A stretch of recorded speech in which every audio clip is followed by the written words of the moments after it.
Hello, and welcome to my first video. I'm going to be talking about agency finances.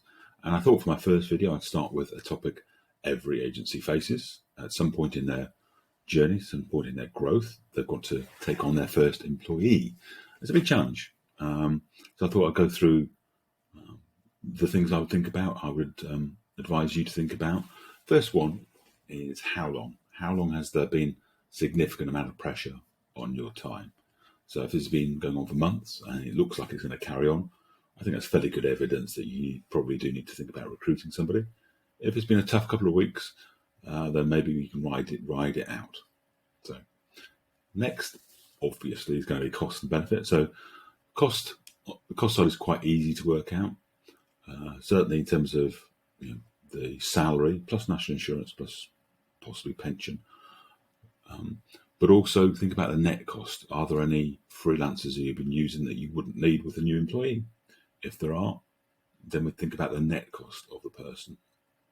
And then the benefit, which could be qualitative, it could free up your time, or it should free up your time. If they're not freeing up your time, you could argue why would you be recruiting them? But the question revolves around what are you going to do with that free time now? So that you could be absorbed into more client work, which would generate revenue. It could be that you would spend more time making sure that the pipeline of new business opportunities is full, and that's a huge benefit. But think about the benefit. What are you going to do with the time that this person should free up? I'll put this on number 3 on the list. It could have been number 1, a revenue forecast. Make sure you have a revenue forecast. It could be as simple as the projects that you are working on and when you're going to invoice them and how much you're going to invoice. Every agency should have a revenue forecast, but if you don't have one, start simple and make it it's a comfort to know that there's enough revenue coming in over the next month, 2 months, to pay for you and your new employee. I think you should always think about minimizing admin tasks. If you're doing your own bookkeeping, then think about outsourcing that, for example, and how much time that could free up. Next, I would be thinking about part-time as well. You don't have to go for 5 days a week.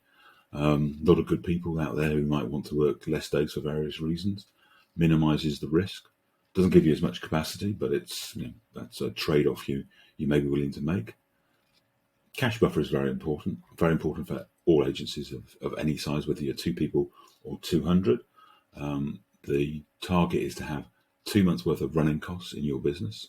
And so by running costs, I mean your salary, including dividends, if you pay yourself by dividends, plus your new person, plus any overheads that you have. Work out what that month is on a monthly basis, double it, make sure you've got that in the bank. And if you do, that will give you a cash buffer to make sure you can pay your new person and yourself in the coming months. And lastly, but certainly not leastly, make sure that you try to recruit somebody maybe not be better than you, but it's good, because that first employee is vital. Making sure that they're a quality hire, that they've got the requisite skills, the requisite attitude and aptitude to help you grow and develop at this crucial time is important. So don't rush to recruit the first person that is available. And so maybe taking your time, using freelancers to make sure you're happy when you found the right person. And when you found the right person, make sure you've got your revenue forecast, your cash buffer worked out. Hopefully that helps, and good luck with your first hire.